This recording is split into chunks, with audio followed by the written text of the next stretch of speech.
이 발표를 준비하게 된 배경에는 저희 클라이언트 이제 많은 고객분들, 특히 이제 헤비 인더스트리나 아니면 전기전자 쪽에 사용자 분들이 많은데 또 자동차 서플라이어 쪽에서 일하시는 분들 상당히 많이 있습니다. 그런 분들을 위해서 저희가 자동차의 템플레이트를 하나 만들어 봤어요. 정확하게 말하면 서브 시스템으로 만들어진 풀비클인데요. 맥퍼슨이나 아니면 도미시고 이런 자동차 모델을 만들어서 고객분들한테 제공을 해드리고자 준비했던 내용을 가지고 그리고 이제 주행 시뮬레이션 뿐만 아니라 이 차량 동력하기라고 되어 있는 KNC에서 같은 것들을 수행을 해서 나온 결과들을 이렇게 소개해드리고자 만든 자리입니다. 순서는 차량 동력하기에 대해 잠깐 말씀드리고요. 일단 위커다님에서 어떤 식으로 파라미터라이즈 모델링을 수행했는지에 대한 부분을 좀 소개해드리고요. 아주 일반적인 내용이죠. 서스펜션 모델 세 가지를 먼저 설명을 드리겠습니다. 그 외에 이제 전차량 주행 시뮬레이션 할 때 필요한 조향 장치라든지 안티롤과 그 다음에 구동 장치들의 모델에 대해서 살짝 설명을 드릴 거고요. 챕터 5에 있는 KNC 해석이 좀 필요한 이 부분에 대해서 관심 없으신 분도 많을 것 같아서 이 부분이 좀 길긴 한데 혹시라도 이제 KNC 해석을 해서 자동차를 어떻게 설계하는지 관심 있으신 분들은 좀 재밌게 들으시기 바라고요. 마지막에 이제 위커다님 주행 시뮬레이션의 케이스를 해석한 내용을 좀 보여드릴 겁니다. 추가적으로 한 내용인데 TST라는 저희가 작년에 출시를 했던 그 가상 도면 또는 가상 인풋을 만들어내는 프로세스를 이용해서 차량의 가속 내부 시험을 하는 그런 케이스를 한번 보여드리도록 하겠습니다.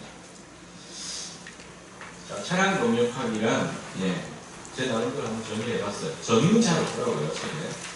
차량의 주행 성능에 영향을 미치는 다양한 설계 파라미터를 동력학적 또는 기구학적 해석을 통해서 파라미터의 최저값을 결정하는 기술 또는 학문을 얘기하는데요. 초창기에는 2차원적인 운동방정식 또는 기구학적 방정식을 이용해서 차량의 주행 성능을 예측을 했습니다.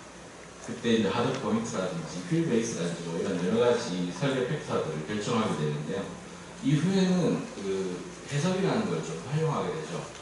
주로 이제 2차원보다는 3차원 쪽에 수학적인 모델을 만들어서 그 수학적인 모델 수치 해석을 수행합니다. 보통 이런 경우는 인하우스 코드를 이제 완성차 업체에서 만들어서 쓰게 되는데요. 이후에 이제 그 멀티바디 다이내믹스가 커머셜하게 정착이 되고 나서는 이제 3D 다이나믹 시뮬레이션을 통해서 차량 동력학 해석을 수행을 했습니다. KNC 테스트뿐만이 아니라 드라이빙 시뮬레이션을 통해서 차량의 퍼포먼스를 향상시키는 노력을 지금도 계속하고 있죠.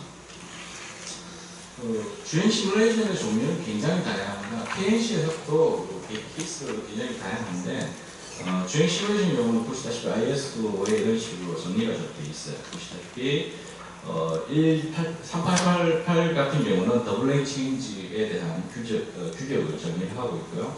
4138 같은 경우는 정상 원선의 시뮬레이션을 얘기를 하고 있는 거고요. 그 다음에 이제 많이 되는 것이 스텝 스티어 같은 7401 같은 스텝 스티어도 많이 수행을 하고 있는 내용이고, 브레이킹 리턴 같은 경우는 이제 조향을 주면서 급정지를 하는 그 이머전시 상황에서 운전자가 반응했을 때 나오는 차량의 특성 같은 것을 시험으로 체크를 하는 부분. 대부분은 시뮬레이션 케이스를 얘기하는 게 아니라 시험의 방법론적인 부분을 IS에서 정리하고 있고요. 이 내용에 부합해서 해석도 진행을 하고 있습니다. 차량 동력학의 주요 목적은 설계 변수에 대한 이해와 우선순위. 우선순위라면 이제 차량의 설계 컨셉에 따라서 어떤 성능을 더 좋게 하느냐, 예를 들면 핸들링이 더 좋게 하느냐, 아니면 승차감을 더 좋게 하느냐, 이런 것들의 퍼포먼스에 관련된 파라미터를 결정하는 거죠. 그 다음에 예전보다 실험 횟수가 많이 줄고 있습니다. 실제로 차량 개발 속도는 옛날에 길게는 2년 정도 걸렸다면 좀 18개월, 16개월, 거의 요즘에 1년 안에 차량이 한 대가 설계가 끝나는 걸로 알고 있습니다. 그만큼 시뮬레이션적으로 검토가 되는 부분이 많이 있습니다. 그때 검토하는 여러 가지 특성 중에 하나가 이제 이거 측정 정보죠. 사실 그 실차에서는 센서를 이용해서 측정하게 되고, 해석에서는 우리가 리커다이닝 메저, 리퀘스트나 이런 부분을 이용해서 측정하게 되는 값들이죠. 자, 일단 리커다이닝에서 제가 서스펜션을 모델링 할 때 사용자 측면에서 어떤 형태로 되어야 되느냐. 첫 번째는 분해 조립이 쉬워야 되죠. 왜냐면은 내가 프론트 서스펜션을 맥퍼슨에서 W15로 바꾸고 싶어요. 그러면은 다시 다 모델링 할 수는 없고요. 여기 보시면 서브 시스템을 딜리트를 하고 다른 쪽에서 만들어 놓은 W15 서스펜션 또는 맥퍼슨 멀티링크를 카피해서 페이스트를 한 다음에 조인트만 연결하면은 어셈블리가 완성이 되도록 이렇게 서브 시스템으로 구성을 했고요. 필요한 부품은 지금 여기 있는 모든 파트들은 다 제너럴 기능만 사용해서 만들었기 때문에 여러분들이 아무 부담 없이 내가 캐드에서 가지고 온 부품으로 리플레이스를 해서 조인트만 붙여서 사용하시면 됩니다. 그 외에도 이제 운전자 모델이라든지 그 파워트레인, 그 다음에 타이어 모델이 필요한데요. 파워트레인 같은 경우는 사실 굉장히 그 파워트레인만 떼놓고 얘기를 해도 굉장히 복잡하고 연구를 하거나 모델링해야 될 요소가 굉장히 많습니다. 그래서 저희가 따로 그 부분에 대해서는 저희 협력사인 TUR하고 같이 프로젝트를 진행했고 저희가 이제 하나의 툴킷 형태로 개발하려고 계획 중입니다. 자, 파라메트릭 모델링의 기능이 리커그나이저블 파라메트릭 포인트라는 기능이 있는데요. 파라메트릭 포인트를 이용해서 좌우 시메트릭한 포인트들을 배치를 할 수가 있어요. 보시면 좌우 대칭으로 모델링하는 기능은 꼭 반드시 필요한 기능 중에 하나인데 리커다인에서 그 파라메트릭 포인트의 좌표를 수치로도 넣을 수 있고요. 그 파라메트릭 포인트의 값을 또 다른 파라메트릭 포인트에서 레퍼런싱을 할 수가 있습니다. 보시다시피 앞서 만들어 놓은 PPLC 레프트 쪽이죠. PPLC 아웃 포인트의 값을 .x, .y, .z 이런 식으로 쓰게 되면 그 값을 리얼 밸류로 갖다 쓰게 됩니다. 그때 이제 부호만 바꿔주면은 Y축의 시메트릭한 포인트를 만들어낼 수가 있죠. 그 다음에 PP를 이용해서 파라메트릭 모델링 할 때 코디네이트 기능은 굉장히 중요한데요. 즉, 우리가 학술적으로 얘기할 때 PQR 좌표라고 좌표 오리엔테이션 메서드라고 하는데요. 원하는 포인트를 제일 처음에 베이스 포인트가 정의가 되고 그 다음 마스터와 슬레이브 포인트를 정의하면 마스터와 슬레이브 포인트가 존재하는 곳까지 벡터를 그릴 수가 있는데 그 벡터 방향으로 마커를 오리엔테이션을 주장하는 방법입니다. 그림과 같이 Z축은 어떤 포인트, 그 다음에 X축은 어떤 포인트로 정의하게 되면 주로 이제 레벨 조인트라든지 그 폴스들이 Z축의 기준으로 해서 이렇게 만들어지는데요. 그 Z축이 헤딩을 하는 방향을 이런 식으로 파라메트릭 모델링을 사용할 수가 있어요. 궁극적으로 이렇게 파라메트릭 모델링을 하는 것은 우리가 하드 포인트라고 하는 포인트들을 이렇게 옮겼을 때 모델이 정상적으로 해석이 될 수 있도록 하기 위함입니다. 그 다음에 이제 슬레이브 포인트를 설정할 때 어떤 축이 글로벌에 대해서 그쪽으로 무한대로 보내게 되면은 아무리 차를 옮겨도 그쪽 방향으로 벡터가 헤딩을 할 수 있도록 지정할 수 있는데요. 보시다시피 무한대의 값을 입력하면은 글로벌 Z, 즉 지면에서 노멀한 방향으로 마커가 설 수 있도록 지정을 할 수가 있습니다. 이런 기능들이 파라메트릭 모델링에 사용이 됐습니다. 그 다음에 바디의 지오메트리도 역시 파라메트라이징 모델링을 수행을 해야 되는데요. 그때 바디 에디트 모드로 들어간 다음에 그 지오메트리들이 가지고 있는 포인트라든지 그 레이디어스 같은 파라미터들을 지금 보시다시피 이제 at 모델명, 그 다음에 pp 이름을 쓰면 그 바디 안에서 pp를 안 만들고요. 모델이 가지고 있는 파라미터 포인트라 내지는 그런 파라미터 밸류를 가져다 쓸 수가 있어요. 즉 모델에서 내가 어떤 값을 파라미터 포인트나 밸류를 바꾸게 되면 바디의 지오메트리 형태도 같이 체인지가 되도록 만들 수가 있습니다. 그리고 궁극적으로 서브 시스템 모델링에서는 그 어셈블리 모델과 서브 시스템 간의 파라메트릭 포인트들이 서로 연동이 돼야 되거든요. 그 연동하는 기능을 PPC와 PVC를 통해서 설정을 하게 되죠. 네, 여기 그림을 보시면은 파라메트릭 포인트를 만들고 PPC라고 하는 PVC라고 하는 그 버튼을 누르게 되면 서브 시스템 레벨에 있는 같은 종류의 PPC나 PP나 아니면 PV 값들이 리스트업되고 내가 원하는 포인트를 설정한 다음에 연결을 시켜주면은 어셈블리 모드에서 체인지를 하면 모든 것들이 다 같이 바뀌게 됩니다. 그 다음에 마더바디라는 기능이 있어요. 서브 시스템에 들어가 보시면은 제일 상위 그라운드와 함께 마더바디라는 게 있는데 이게 마더바디라는 게 바깥쪽 어셈블리에서 지정을 할 수 있는 어떤 바디를 얘기하는 거고요.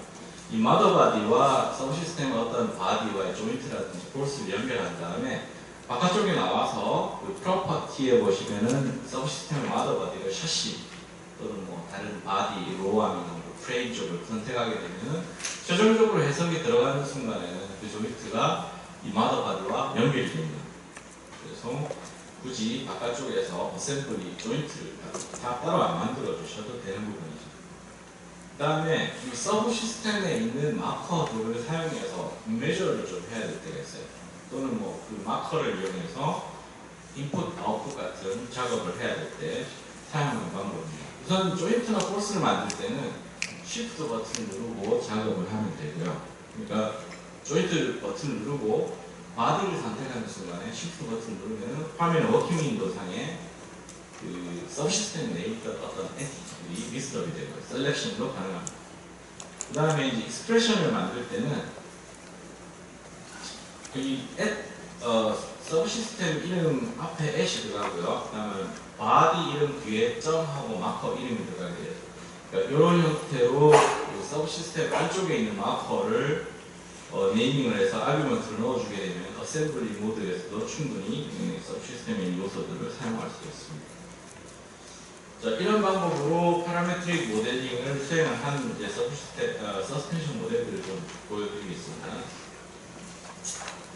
자, 서브 시스템으로 만들어져 있고 파라메트릭 모델링을 수행했으며 그 여러 가지 그 스프링이라든지 부싱이라든지 이런 요소들에 들어가는 스티프니스도 다 파라메트릭 밸류로 정의를 해두었습니다.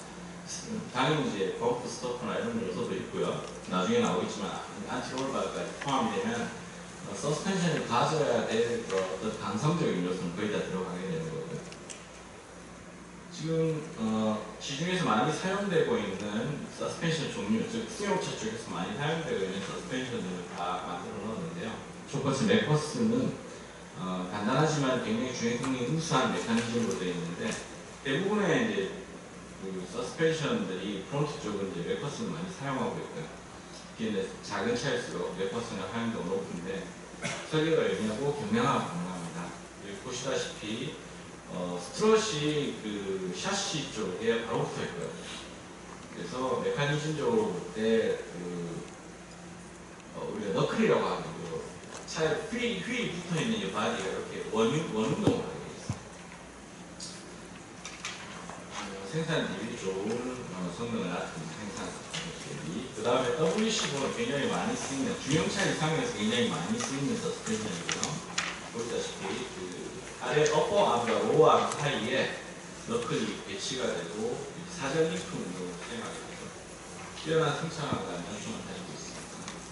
그 다음에 멀티링크 서스펜션이고요. 멀티링크는 이제 후륜 쪽에 많이 사용하죠. WC4를 반 쪼개놓은 거하고 되게 비슷해요.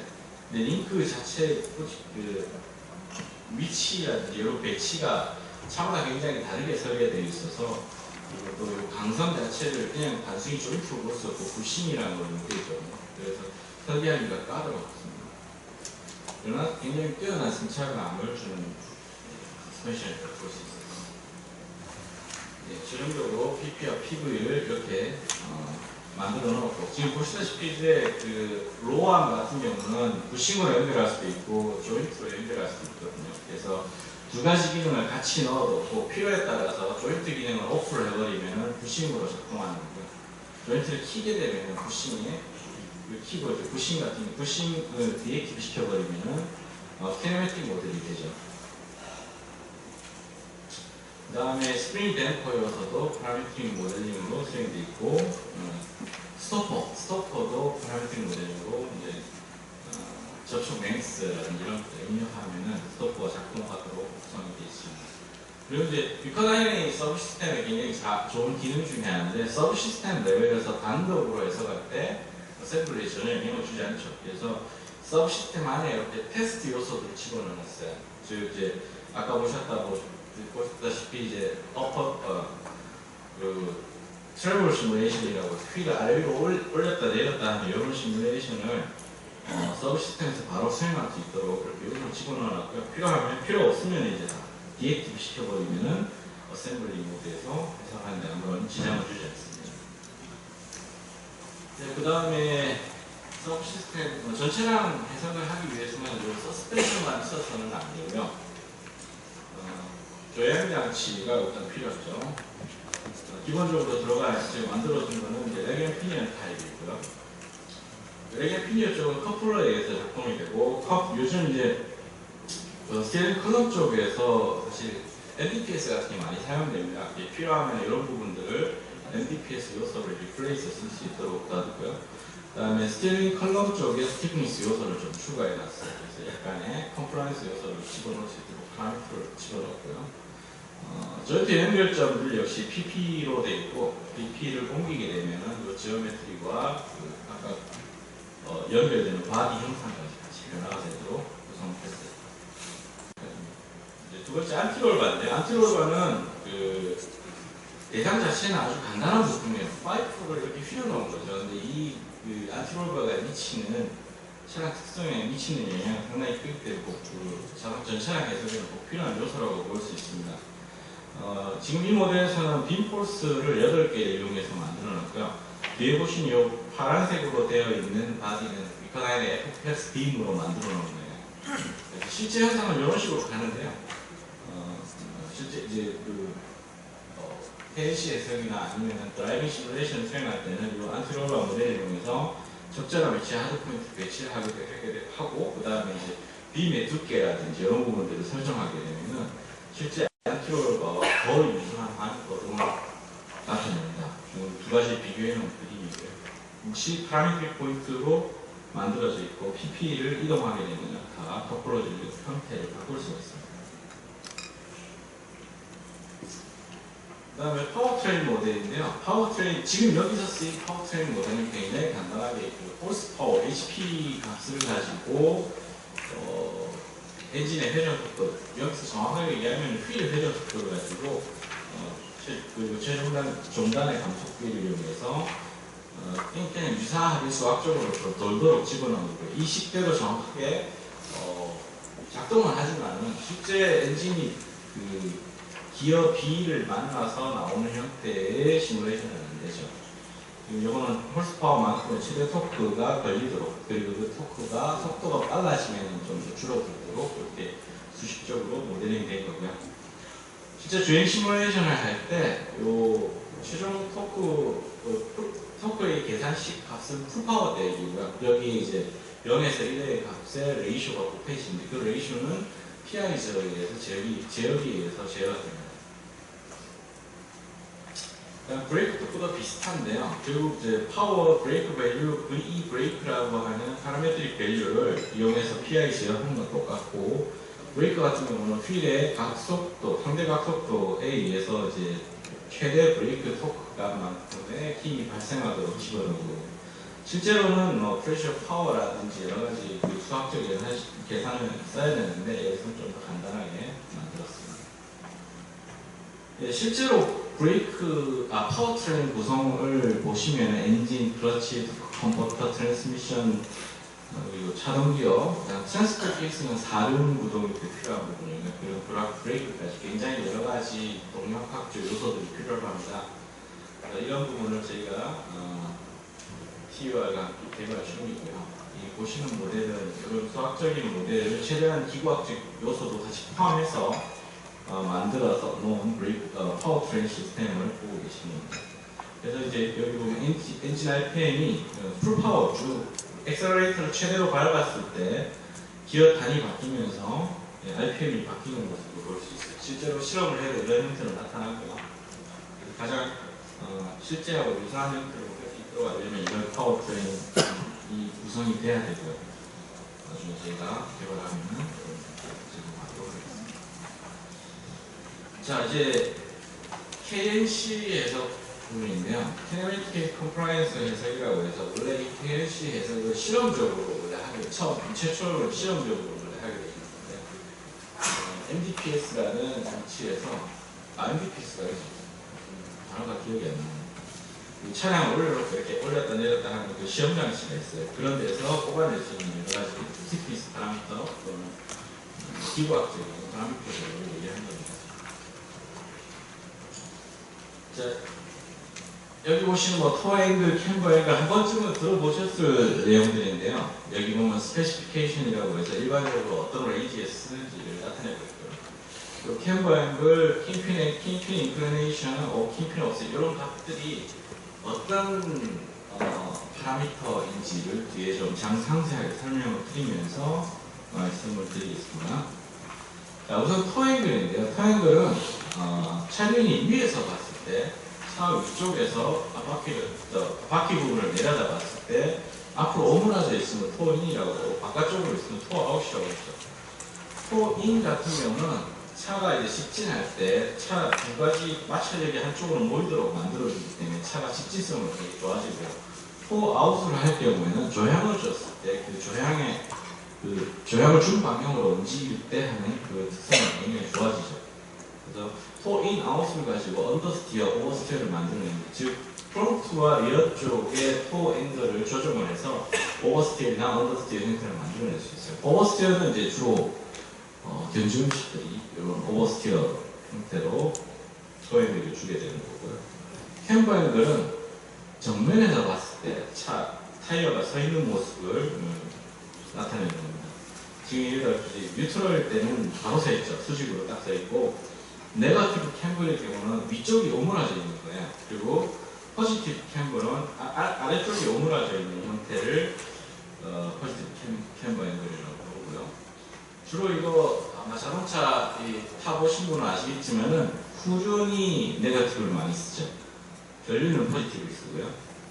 그래서 후륜 쪽은 이 바깥쪽이 벌어지게 되면 선회를 할 때 이 땅을 짚는 면적이 늘어나서 선회할 때 굉장히 유리하게, 안정적으로 선회할 때 유리하게 되기 때문에 주로 후륜 쪽을 딱 짚고 엉덩이 쪽이 안 미끌려야지 선회할 때 훨씬 더 유리하거든요. 안정적으로 하기 위해서 후륜 쪽을 네거티브로 설정합니다. 자, 리커다인 모델에서 한번 측정을 해봤어요. 그래서 탑뷰에서 본 모습이고, 어퍼지 트래블하고 범핑하고 리바운드 트래블을 시켰을 때 토앵글이 어떻게 변하는지를 보여드리는 겁니다. 잘 보시면은 이렇게 타이어가 위로 올라갈 때, 범핑할 때죠. 그때 이제 토가 오므라지는 걸 보실 수 있고요. 내려갈 때는 다시 벌어지는 형태로 나오는 걸 볼 수 있어요. 즉 이제 타이어가 차량이 선회를 하게 되면은 바깥쪽이 차가 꺼지죠. 범핑하는 상황이 나오고, 그때 더 안쪽으로 그 힘을 많이 주기 위해서 토앵글을 안쪽으로 틀도록 설계를 하는 거예요. 이거는 이제 그래프를 휠 트래블에 대해서 토앵글을 또는 캠버 앵글을 이렇게 그려본 겁니다. 실제로 이제 그 자동차 설계하시는 분들은 이 특성을 어떤 앵글 범위에서 몰게 할 것인가 이런 것들을 가지고 설계 레인지를 찾아내죠. 자, 킹핀 인클리네이션하고 옵셋은 거의 유사한 기능인데요. 킹핀 경사각이라고 해서 두 스티어링이라는 휠이 이렇게 돌잖아요. 돌 때 아래 위 두 지점, 즉 이거 같은 경우는 조인트 레볼루터 하나라고 볼 수 있는데, 이 휘어지는 축이 이루는 각도를 킹핀 인클리네이션 각이라고 하고, 조향축에 즉 타이어 마찰면이 여기 이제 타이어 바닥 쪽에 작용할 때 결국 이 축에 옵셋된 양만큼의 모멘트가 생겨요. 모멘트의 영향을 어떻게 줄 것이냐를 결정하는 겁니다. WC 공 같은 경우는 그 어퍼암과 로어암의 스페리컬 조인트 위치를 이은 선이 킹핀 경사각이 되고요. 그 다음에 맥파슨 같은 경우는 로어암에 있는 스페리컬 조인트와 스트럿 사이에 이렇게 라인을 그었을 때 나오는 이 선이 킹핀 경사각이 돼요. 킹핀 경사각과 함께 얘기를 하는 게 킹핀 옵셋입니다. 옵셋은 이 라인을 그었을 때 바닥면에서 볼 때 휠 센터하고 이루는 거리를 얘기하는데, 이 거리를 거의 이제 뉴트럴 내지는 약간의 옵셋을 두게 되는데, 이 옵셋의 영향은 아까 말씀드렸다시피 차량이 이렇게 지나갈 때 이 앞쪽 그러니까 휠 센터 부분에서 마찰력이 생기겠죠. 마찰력이 생기면은 그 마찰력이 타이어를 밀게 되고요. 그 미는 힘이 요 스티어링 축 킹핀 엑시스에 대해서 모멘트를 작용하는데 그 모멘트가 킹핀 옵셋의 영향만큼 작용하게 됩니다. 그리고 요 값이 저 바깥쪽으로 이만큼 옵셋 되도록 만드는데 그 이유는 여기 힘이 들어왔을 때 모멘트가 시계 방향으로 걸리죠. 근데 이 힘을 만약 이 지지를 레지스트를 한다고 치면은 그 힘이 그대로 차체에도 전달돼요. 차체에 전달되고 그 차체 입장에서 보면은 시계 반대 방향으로 모멘트가 걸리죠. 여기 서로 상쇄되도록 설계를 한 겁니다. 자, 뒷가담이 모델에서 한번 측정을 해봤습니다. 옵셋이 크지는 않죠. 자, 캐스터 앵글이라고 하는 거는 요 그림이 아주 제일 설명이 잘 되어 있는 그림이라고 볼 수 있는데 피벗 축에 대해서 타이어에 작용하는 힘이 뒤쪽에 있는 게 유리하죠. 왜냐하면 그래야지 직진성을 유지하지 않잖아요. 앞쪽에 있으면 얘가 언스테이블하게 좌우로 플럭플럭 하다가 결국 뒤로 가겠죠. 그런 특성을 나타내기 위해서 차를 옆에서 봤을 때 휠이 있고 그 휠을 알웨이 트러블을 하는 그 스트럿하고 이루는 축이 이루는 각입니다. 그래서 휠의 복원성, 즉 직진할 때 얘들이 가만히 있어 주도록 하는 그런 특성을 안정적으로 만들어내는 그런 파라미터라고 볼 수가 있습니다. 캐스트 트레이드는 거리를 나타내는 거예요. 아까 킹핀 옵셋하고 비슷한 시뮬레이션 했을 때 물론 이게 트래블을 하더라도 이 값 자체가 많이 변하지는 않습니다. 그 다음에 트레드 체인지라고 해서 사실 트레드 렌스는 윤거라고 해서 이제 이쪽 좌우 휠 사이의 거리를 얘기하는데요. 이 거리가 늘어나느냐 좁아지느냐 이제 쭉 올라가면서 이제 더 드러나죠. 왜냐하면 차가 이렇게 줄 깔아앉잖아요. 고속으로 주행을 쭉 깔아앉으면은 이 휠 트래블이 살짝 벌어지는 게 더 좋죠. 유리하죠. 그래서 범핑할 때 트래블이 좀 더 플러스로 하고 리바운드 할 때 좁아지게 만드는 게 일반적인 트래블의 방법입니다.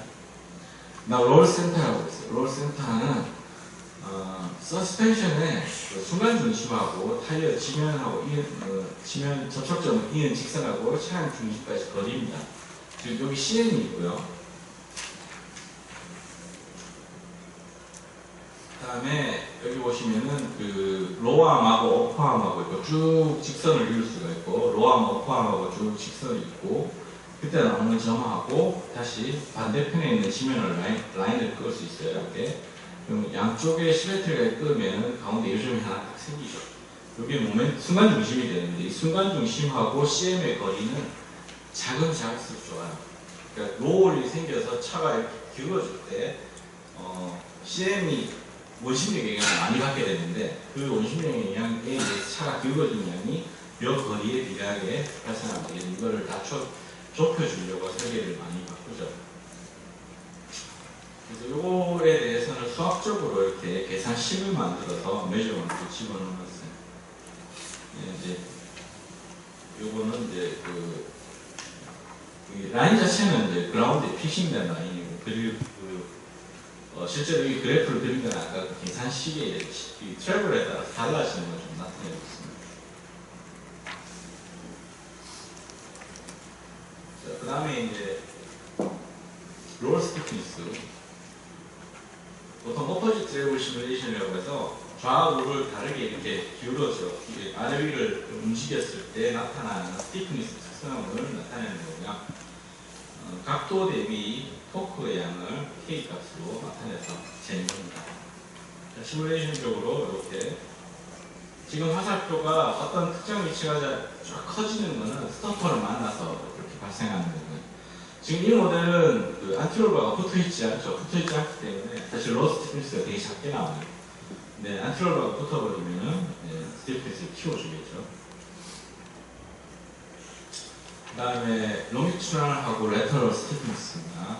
이거는 이제 타이어 휠 부분이 휠을 갖다가 정방향 또는 횡방향에서 밀었을 때 실제 조인트로 되어 있으면은 이런 그 스티프니스 나올 리가 없죠. 근데 대부분의 조인트는 사실 부싱이라고 하는 고무 요소로 되어 있어요. 그래서 이런 것들의 효과에 의해서 밀거나 당기면은 변이가 생기는데 그 변이와 핀과의 관계를 가지고 스티프니스를 뽑아내게 되죠. 지금 이거는 이제 일부러 애니메이션을 크게 보여서 나타낸 거 실제 이만큼 변형이 생기지는 않아요. 만약에 실제 차 같은 경우는 이거보다는 더 생길 수도 있어요. 왜냐하면 훨씬 더 컴플라이언스 요소가 많고 플렉시블한 바디들이 좀 있죠. 자, 그 다음에 이제 컴플라이언스 또는 레터럴 또는 로미추는 컴플라이언스 스티어라고 해서 휠의 종방향 또는 흥방향 하중을 주었을 때 아까 차 제일 위에 나왔던 토앵글이나 캠버앵글이 어떻게 변화하는지를 그래프로 그려본 겁니다. 이거는 이제 100kg 플러스 하중을 휠에 줬을 때 이렇게 토앵글이 변화하는 것을 볼 수 있습니다. 사실 이런 것, 스티프니스, 컴프라이스 스티프니스는 아주 높음이 좋아요. 그래야지 차체의 그 지오메트리 특성을 따라가고 그런 스티프니스 특성 때문에 흔들리는 기준을 막아줄 수 있습니다. 자, 지금까지 보여드렸던 KNC 해석은 그냥 서스펜션만 가지고 해석을 한 거고요. 보통 완성차 업체에서는 KNC 해석을 우선적으로 하면서 서스펜션 파라미터를 잡아내고 하드 포인트를 잡아내고 스티프니스, 스프링 강성이라든지 부신 강성을 결정을 하게 됩니다. 최종적으로 나중에 이제 드라이빙 시뮬레이션을 수행하면서 이 부분을 조금 더 튜닝을 하게 되는데요. 이코다임에서 어떤 식으로 운전자 모델을 만들고 있는지 좀 보여드리려고요. 운전자 모델은 굉장히 심플한 PID 제어부터 복잡한 모델 기반 이식 제어까지도 쓸 수가 있는데 제가 적용했던 방법은 스탠딩 메소드라고 해서 2004년 다파의 블랙 챌린지에서 그 스탠포드대에 사용했던 방법을 수학적으로 가지고 와서 적용을 한 겁니다. 보시면은 조향각하고 에러와 사이에 악탄제타 함수를 쓰고 있어요. 굉장히 수용성이 높아요. 그래서 간단한 수식을 이용해서 속도와 그 흥방향의 에러를 가지고 조향각을 만들어내게 되는데 최종적으로는 조향각뿐만 아니라 차량의 속도까지 PI 제어를 써서 브레이킹 또는 트로트를 주게 되죠. 운전 경로는 보시다시피 이제 포인트 1, 2, 3, 그 포인트 N까지 글로벌에 대한 위에서 봤을 때, 차량 위에서 봤을 때 진행 방향이 X고 흥방향이 Y가 되는데요. 그 두 방향에 대해서 X와 Y 포인트들을 글로벌을 쫙 깔게 되면 이 글로벌로 깔리는 포인트들을 이루는 쭉 연결하는 스프라인 커브가 생기고 그 스프라인 커브를 쫓아가게 됩니다. 그다음에 포인트 입력하는 방법을 여기 설명하고 있는 거예요. 가급적인 이 포인트들은 넘겨줄수록 좋아요. 자, ISO 740의 스텝 스티어입니다. 스텝 스티어는 신속히 조향각을 했을 때 사실 우리가 제어기 입장에서 임펄스를 준 거하고 똑같아요. 임펄스를 차에다 줬을 때 차가 어떻게 임펄스가 스텝이네, 스텝을 준 거하고 똑같고 차량이 어떤 식으로 거동하는지를 나타내는 거고 지금 이거는 60kph로 달리고 있는 차에다가 0.6초 동안 90도의 이제 좌선회를 조향각을 준 겁니다. 90도는 스티어링 휠의 각도를 의미하는 거고요. 그때 차량의 고동, 특히 이제 롤 레이트나 피치 레이트 이런 것들을 계속적으로 관찰을 하게 되죠. 다음 사이드 스티어는요, 쭉 차를 몰고 가다가 스티어링을 좌우로 이렇게 딱 움직였을 때 나오는 특성을 보는 겁니다. 그래서 조향각이 0.5Hz, 즉 2초에 한 번씩 왔다 갔다 하는 거 1, 2, 3, 4 이런 식으로 한 20도 정도를 왔다 갔다 옮겼을 때 차가 이렇게 좌우로 흔들할 거예요. 롤링하게 됩니다. 그 롤링할 때 나타나는 차량의 특성을 보게 되는 거고요. 브레이킹 인턴은 갑작스럽게 주행 중에 전방에 물체가 나타나거나 하면 브레이크를 밟으면 조향을 주게 되는데 그때 차량의 특성을 관측하기 위한 시뮬레이션입니다. 그래서 이건 오픈루프죠. 81kph로 주행하다가 스티어링은 조금만 줘요. 25도 정도 탁 틀고 그다음에 0.1초만에 브레이크 파워를 풀 파워에서 80% 정도 주게 되면 이렇게 차가 가다가서 사실 급정지를 하면은 차가 이렇게 예쁘게 서지 않고요 돌아버립니다. 스핀을 먹어버려요. 고속에서. 이런 해석을 할 때는 실제 실험적으로 사용하는 인풋 값이 있으면 그 값을 집어넣는 게 좋아요. 그 다음 나오는 시뮬레이션이 ISO 7975에서 여기 그 정상 원선이라고 하는 해석이고요. 특정 반경의 원형 궤적 트랙을 갖다가 계속 같은 속도 또는 속도를 점점 증가시키면서 해석을 하는 거, 실험하는 겁니다. 여기는 지금 여기서는 60kph부터 120kph까지 굉장히 빨리 가속을 시켰더니 그 시속 100km 부분에서 이제 아웃돼버리죠. 트랙을 벗어나는 상황이 벌어지고 있습니다. 그래서 이 트랙을 맞출 수 있는 최대 속도는 약 100kph 정도로 판단이 됩니다. 실제로는 이제 주행 속도를 정속으로 이렇게 유지를 하면서 속도를 바꿔가면서 해석을 하죠. 실험을 하죠. 해석도 같은 방법으로 진행할 수 있고요. 자, 지금 나오는 건 더블레인 체인지라는 시뮬레이션인데요. 가장 많이 수행되는 그런 차량 특성 실험 중에 시뮬레이션 중에 하나고요.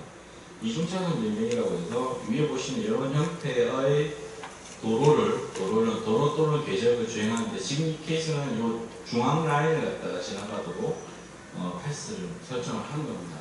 속도는 81km 처음에 주어진 속도를 유지하도록 준비를 하는 거고요. 이때 조향각이라든지 차량의 롤레이트 또는 횡가 속도 등을 그래프로 확인합니다.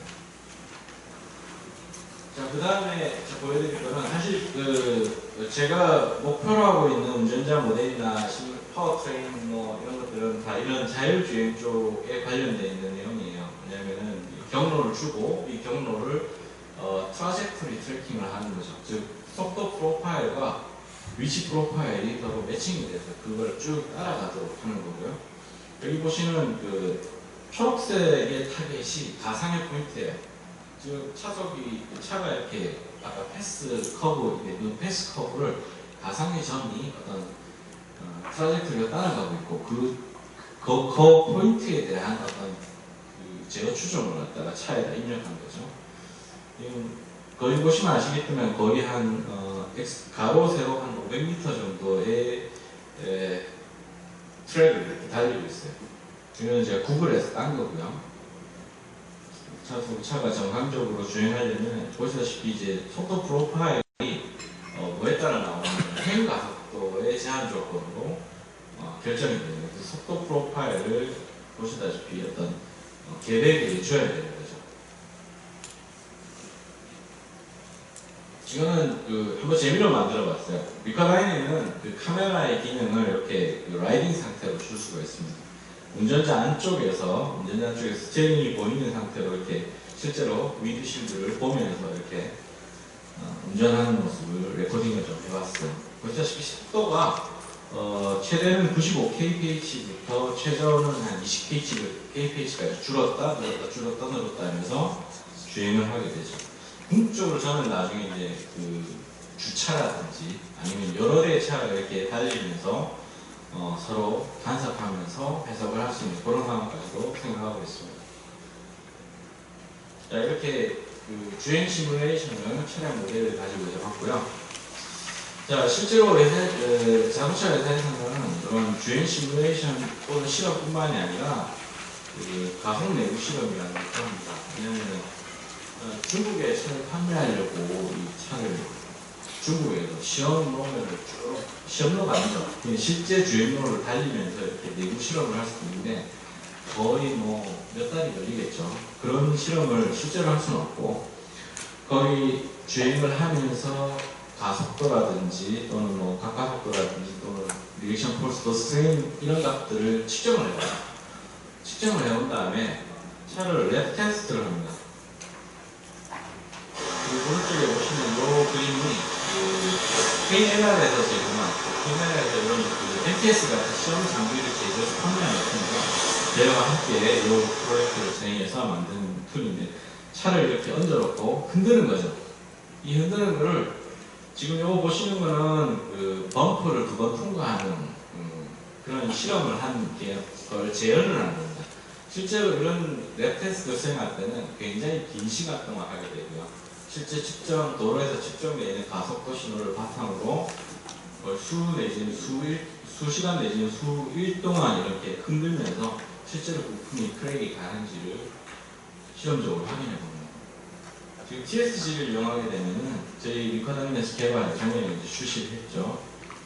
요 가상의 프로파일, 즉 차체 어떤 위치에서 측정한 가속도라든지 스트레인을 실험적으로 재현할 수 있는 인풋 신호를 가상으로 만들어내는 그런 기능이라고 보시면 되겠고요. 이 TSG를 구성하기 위해서 리커다인에서 이런 식으로 리지드 바디 휠에 어떤 바닥 쪽에서 스티프니스 특성을 집어넣고 특정 방향으로 못 움직이도록 해야 되니까요. 그 다음에 이 피스톤이 있는 부분은 이제 트랜슬레이션 조인트 오션으로 가진을 하게 되는 거죠. 자, 실제 입력되는 값은 이 신호는 실험을 통해서 추출하는 값이고요. 실험에서 가속도 센서는 이런 것을 가지고 이게 측정된 예측된 값을 타겟으로 집어넣고 리커다인에서 이터레이션을 수행하게 되면은 이렇게 이제 해석을 여러 번 하게 돼요. 지금 이거는 9번 내지 10번 정도 수행을 할 거고 그 해석된 상태에서 다시 시작을 해서 몇 번 정도 더 하게 되면 거의 퍼센테이지가 0.018%니까 거의 동일하시는 거죠. 지금 이게 이제 그 시뮬레이션적으로 출력 쪽에서 나오는 가속도를 그래프로 그리는 두 개 지금 그래프가 겹쳐져 있는 겁니다. 하나는 시뮬레이션적으로 재생산해낸 거고 하나는 실험적으로 추출했던 데이터죠. 그때 굉장히 정확하게 실험과 시뮬레이션을 매칭시키고 결국 이런 시뮬레이션을 통해서 해석적으로 내부 실험을 할 수 있죠. 이런 우리가 한 30분 또는 10분, 뭐 5분 등에 상관없이 이런 가상의 노면을 주행했을 때 나오는 어떤 부품의 데미지를 가지고 내부 평가를 할 수가 있는 거죠. 자, 이거는 그 두 번 범프를 통과하는 시뮬레이션을 가능한 겁니다. 자, 이제 결론을 좀 말씀드리면은 지금 보여드렸던 차량 모델은 사실 여러분들에게 무료로 제공을 해드리려고 하는 모델입니다. 지금 보시는 http bit.ly/하고 쭉 나오는 이 링크를 통해서 웹을 접근하시면은 이 모델과 함께 발표 자료까지 가져가실 수 있습니다. 이 모델은 지금 여러분 리커다인 라이센스가 있으면 프로페셔널 라이센스만 있으면 얼마든지 사용 가능하고요. 그래서 오토모티브 서플라이어 회사 입장에서 사실 차량 모델을 가지고 있기가 거의 불가능하죠. 왜냐하면 완성차 업체에서 줄 수가 없거든요. 그래서 가지고 있는 어떤 개발하고 있는 또는 만들고 있는 어떤 서브 시스템 요소들 뭐 CV 조인트가 될 수도 있고 아니면은 와이퍼 시스템이 될 수도 있고 로암이라든지 그 프론트엔드 모듈 쪽이 될 수도 있고요. 그런 부분들을 내가 풀비클에서 좀 테스트 해보고 싶다 하면은 여기 있는 이 라이브러리를 다운받으셔갖고 활용을 하시면 되겠어요. 사실 운전자 모델이나 이제 파워트레인 모델 같은 경우는 사실 제 쪽에서 더 개발과 어떤 패키지 형태의 어떤 서비스가 있어야 돼요. 그래서 저희가 이 관련된 툴킷은 개발 계획이 있습니다. 어쨌든 그 차량 모델 중에서 KNC 해석과 풀비클 드라이빙 시뮬레이션을 여러분 보여드렸고, 그러니까 즉 리커다인으로 차량 동력화 해석이 얼마든지 가능하다는 것을 보여드리고 싶었던 거예요. 예, 감사합니다. 이것으로 마치겠습니다.